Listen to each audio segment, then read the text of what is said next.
Noong bandang katapusan ng December 2007, isang apartment complex sa Koto Ward ng Tokyo, Japan, ang natapos ang konstruksyon at binuksan ang mga pintuan nito para sa mga potensyal na mangungupahan. Inanunsyo ng may-ari ang mga apartment bilang moderno at napakaligtas. Mayroon pa itong mga pintuang otomatikong naglalak na wala sa karamihan ng mga apartment noong panahong iyon. Mayroon din itong closed lobby na tanging mga residente lamang ang may access at mga security camera sa halos bawat sulok. Mukha namang ligtas ang lugar, kaya marami ang nahikayat na tumira doon, kabilang na ang isang 23 years old na empleyado sa opisina na si Rurika Tojo na nakatira kasama ang kanyang kapatid. Welcome to Pinoy Crime Journal. Dito sa ating channel, susuriin natin ang mga totoong kwentong krimen na gumimbal sa iba't ibang bahagi ng mundo. Mula sa mga headline-grabbing cases hanggang sa mga hindi pa nare-resolbang krimen, hihimayin natin ang bawat detalye, bawat saksi, at bawat ebidensya. Samahan ninyo akong alamin ang katotohanan sa likod ng mga krimen na ito. Huwag kalimutang mag-subscribe at i-click ang notification bell para hindi ninyo ma-miss ang kahit isang episode. Simulan na natin ang paglalakbay sa mundo ng krimen. Ito ang Pinoy Crime Journal. Si Rurika ay ipinanganak sa Nagano noong 1985. Nag-enroll siya sa isang pambabaeng kolehiyo sa Tokyo at nag-major sa English at nag-aral pa sa Canada upang higit pang paglinangin ang kanyang kaalaman sa wikang Ingles. Pinangarap niyang magtrabaho sa industriya ng fashion at ang kanyang trabaho bilang empleyado sa opisina ay pansamantalang hakbang lamang patungo sa kanyang layunin. Noong March 1, 2008, lumipat siya sa apartment na iyon kasama ang kanyang kapatid. Noong April 18, 2008, pumasok ang kapatid ni Rurika sa apartment at nakita ang mga grocery at iba pang mga bagay na binili ng kanyang kapatid na nakakalat sa sahig. Ang apartment ay madilim at walang ilaw na bukas. Ang susi ay nakaiwan sa kandado at ang kanyang bota ay nasa may pintuan ng apartment, ngunit si Rurika mismo ay hindi niya makita kahit na dapat ay naroon na siya. Isang oras bago ito, nag-text pa siya sa kanyang kapatid na dumating na siya. Habang nagpatuloy sa pagpasok sa loob ng apartment, nakita niya ang bento box na nahulog sa sahig at nawawala ang pink na jersey, kutsilyo mula sa kusina ng magkapatid at bag ni Rurika. Sa pasilyo, nakita rin niya ang clasp ng isa sa mga hikaw ni Rurika na naiwan sa sahig. Nang pumasok siya sa silid ng kanyang kapatid, nakita niyang napakalinis ng kwarto at walang senyales na may ibang tao sa loob. Sinubukan niyang tawagan at i-text ang cellphone ni Rurika, ngunit walang sumasagot. Muli niyang sinuri ang apartment at napansin ang isang magasin na nakakalat sa sahig malapit sa pintuan. Nang pupulutin na niya ito, nakita niya sa ilalim ng magasin ang dugo sa sahig, at may konting marka rin sa dingding. Sariwa pa ito at kulay pula. Muling naghagilap ang kapatid sa buong apartment, at mas naging desperado na makontak ang kapatid bago siya tumawag ng pulis. Nang dumating ang mga pulis, ang unang ginawa nila ay i-secure at suriin ang CCTV footage ng gusali. Sa halip na magbigay linaw sa pagkawala ni Rurika, mas lalo lamang nalito ang mga investigador. Ipinakita ng footage na pumasok siya sa gusali, sumakay at bumaba ng elevator, ngunit hindi na siya muling nakita sa anumang bahagi ng footage, at wala rin silang nakita na maaaring ituring na kahina-hinalang tao. Kalaunan, nangolekta ng mga ebidensya ang mga forensic experts, kasama ang mga mansa ng dugo, at ang isang bahagi ng fingerprint na hindi kay Rurika o sa kanyang kapatid. Samantala, nakumpirma ng mga pulis na ang dugo ay tumutugma kay Rurika. Dahil dito, tiningnan na ngayon ng mga pulis ang pagkawala bilang isang krimen, at ang mga kapitbahay ni Rurika ang naging pangunahing suspect. Dahil bago pa lamang ang apartment, halos lahat ng katabing unit ay bakante maliban sa isa, kung saan nakatira ang isang lalaki na mag-isa. Ngunit nang kumatok ang mga pulis sa pintuan ng lalaki, walang sumagot. Hindi nagtagal, dumating ang lalaki mula sa isang convenience store, at nang pumasok siya sa lobby ng building, pinigilan siya ng mga pulis sa lugar upang tanungin kung may alam siya tungkol kay Rurika. Itinanggi niya ang anumang kaalaman tungkol dito.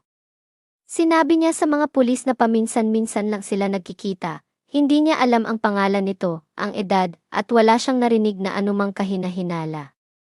Kinuha naman ng mga pulis ang kanyang mga fingerprints. Batay sa lahat ng ebidensya na hawak ng mga pulis sa mga oras na iyon, napagpasyahan nilang posibleng nasa loob pa rin ng apartment si Rurika.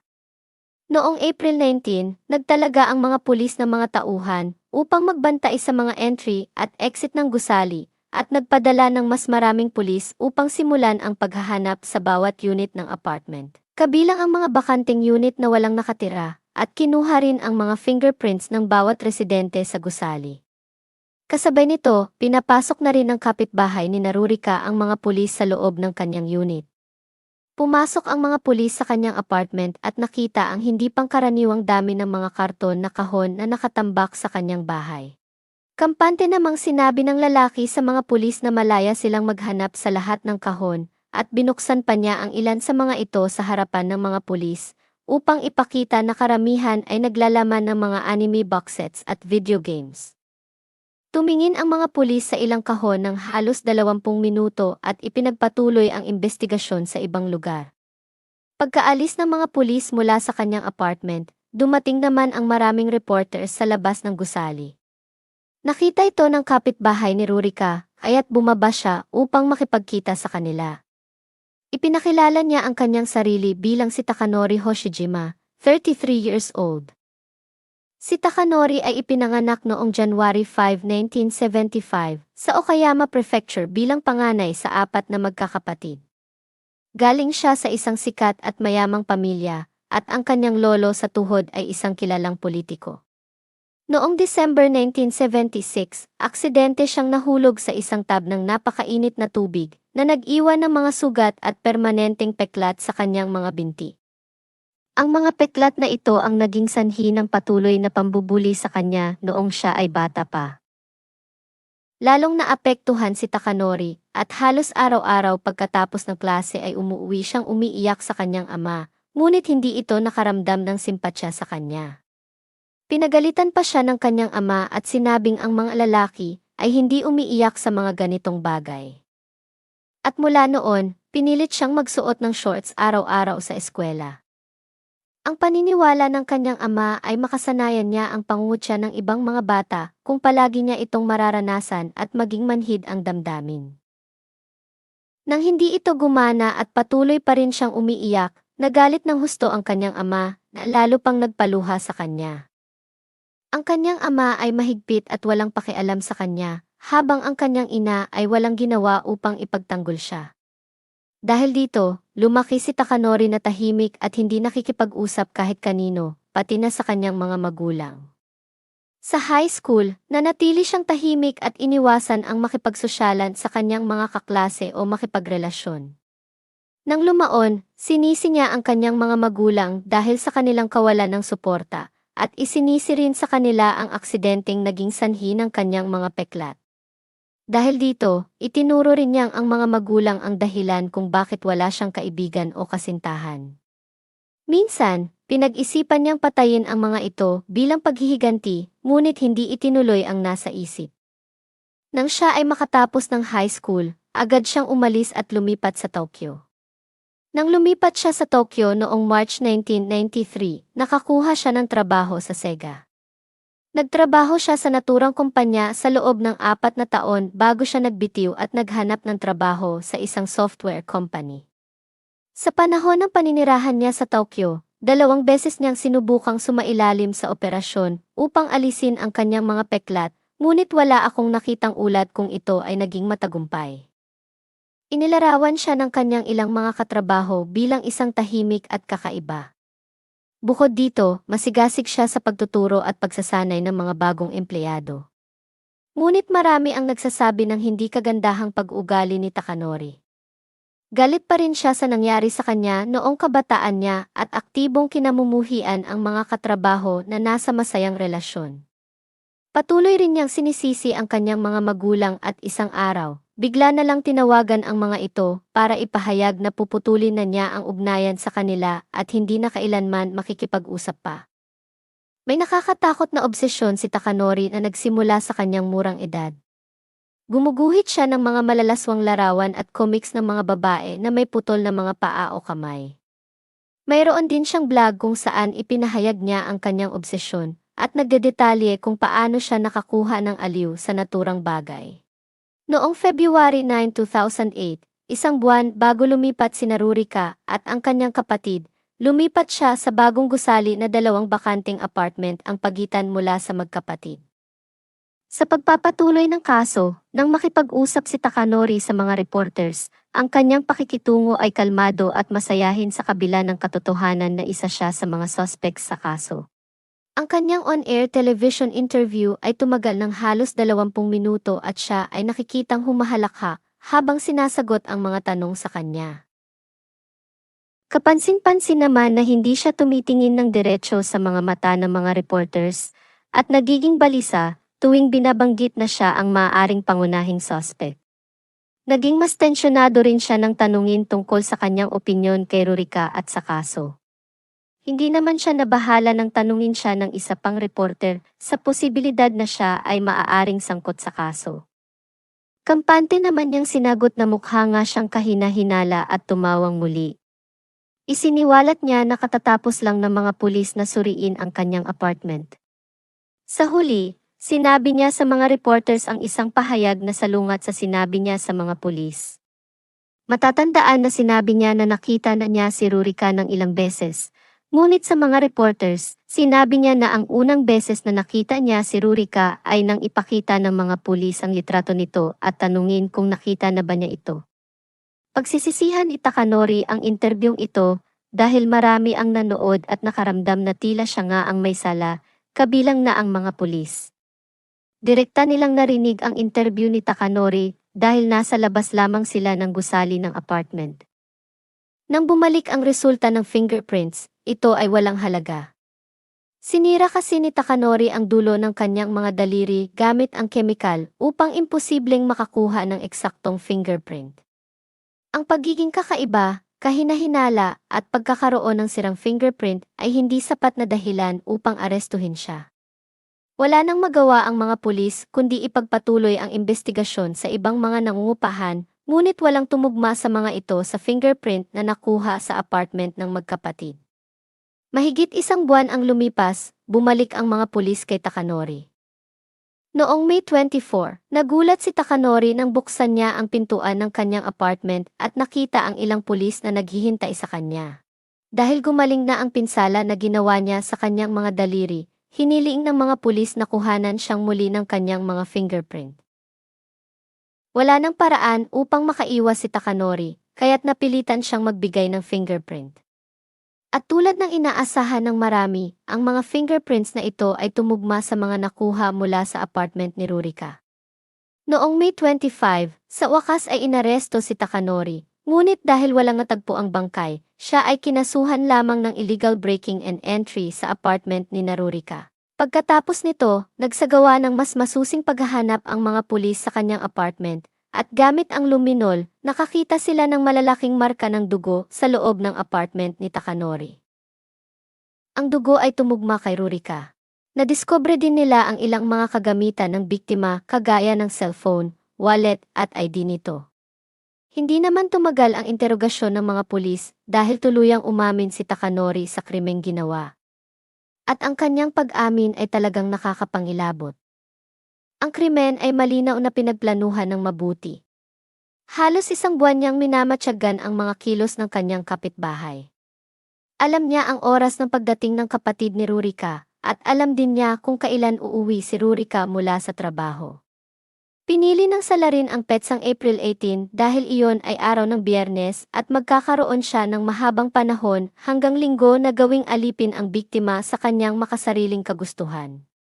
Pagdating ni Rurika sa apartment, agad siyang sinunggaban ni Takanori na nakikinig mula sa kabilang apartment. Nagsuot siya ng tracksuit at naglakad ng walang sapatos para hindi siya makagawa ng ingay. Sumigaw si Rurika at lumaban sa salarin, ngunit binangga ni Takanori ang kanyang ulo sa pader na nagsimulang dumugo. Natakot si Rurika at ginawa ang lahat ng utos ng suspect. Ginamit niya ang tuwalya para talian ang mga kamay ni Rurika sa takot na ito ay tumakas. Kinuha rin niya ang kutsilyo mula sa apartment ng magkapatid para lalong takutin ito. Ibinalot niya ang jersey sa ulo ni Rurika para hindi siya makakita. Hinihila siya pabalik sa apartment ng salarin habang nakatutok ang kutsilyo sa kanyang leeg. Pagdating sa apartment, itinulak niya si Rurika sa isang kutson at ginamit ang tape para lalo siyang maitali. Ayon sa kanya, lumaban si Rurika ng husto kaya hindi siya nagkaroon ng pagkakataon na maisakatuparan ang planong halayin ito. Dahil sa pagkabigo, iniwan niya si Rurika na nakatali at nanood ng mga malalaswang videos. Labis siyang nakatutok sa pinanood kaya hindi niya napansin ang oras hanggang sa kumatok ang mga pulis na nakita niya sa peephole ng kanyang pintuan. Nagmadali siyang takpan ang bibig ni Rurika gamit ang tape upang walang makarinig at nanahimik siya para isipin ng mga pulis na walang tao sa apartment. Nagmadali rin siyang naghanap ng kemikal na ginamit niya para sirain ang kanyang mga fingerprints na alam niyang kukunin ng mga pulis. Iniwan niya ang kanyang apartment at nagpanggap na pupunta lamang sa convenience store bilang dahilan para makabalik sa bahay at makita kung ano ang ginagawa ng mga pulis. Nang siya ay maharang ng mga pulis at kinuha ang kanyang nasirang fingerprints, tuluyan na niyang isinuko ang balak sa biktima at nakatutok na lamang sa pagtanggal ng ebidensya nang hindi siya nahuhuli.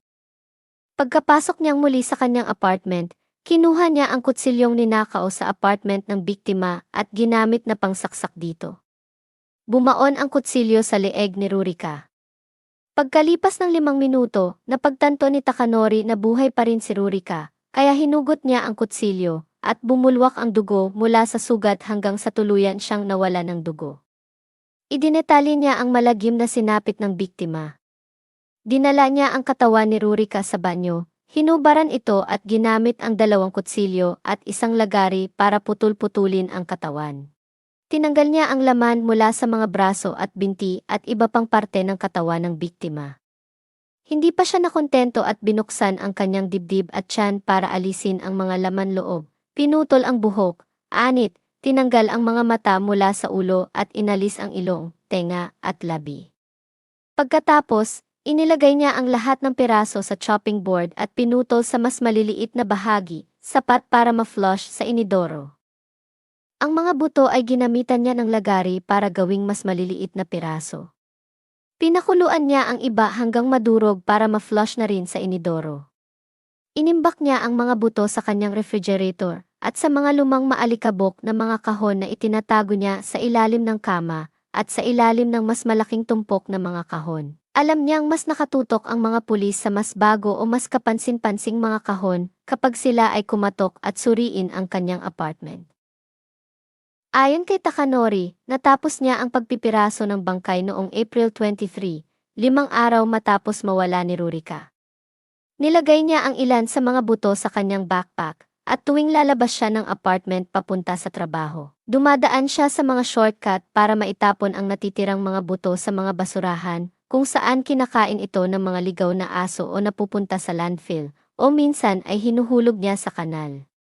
Ang huling mga piraso ng buto ay itinapon niya noong May 1. Noong May 8, nang tuluyan nang umalis ang mga huling pulis mula sa gusali, itinapon niya ang mga dugong basahan na ginamit niya sa paglilinis sa apartment. Pagkatapos, nagpatuloy siya sa kanyang normal na buhay hanggang siya ay naaresto. Batay sa pag-amin ni Takanori, nagsagawa ng malawakang paghahanap ang mga pulis sa sewer system at landfill. Noong May 28, nahanap lang nila ang 49 na piraso ng buto at 172 piraso ng laman, lahat ay pinutol sa humigit kumulang 5 sentimetrong mga piraso. Dahil dito, inakyat ang kaso ni Takanori sa murder. Nagsimula ang paglilitis noong January 13, 2009 sa Tokyo District Court. Sinimulan ng prosekusyon sa pamamagitan ng pagpapakita ng mga litrato ng lahat ng parte ng katawan ng biktima na nakolekta ng mga pulis na nagdulot ng matinding pagkagimbal sa publiko at sa pamilya na nanonood ng paglilitis. Ikinuwento ni Takanori sa korte ang tungkol sa iba't ibang malalaswang interes, mga obsesyon, at kawalan ng tunay na mga karelasyon noong siya ay lumalaki bilang bahagi ng kanyang motibo.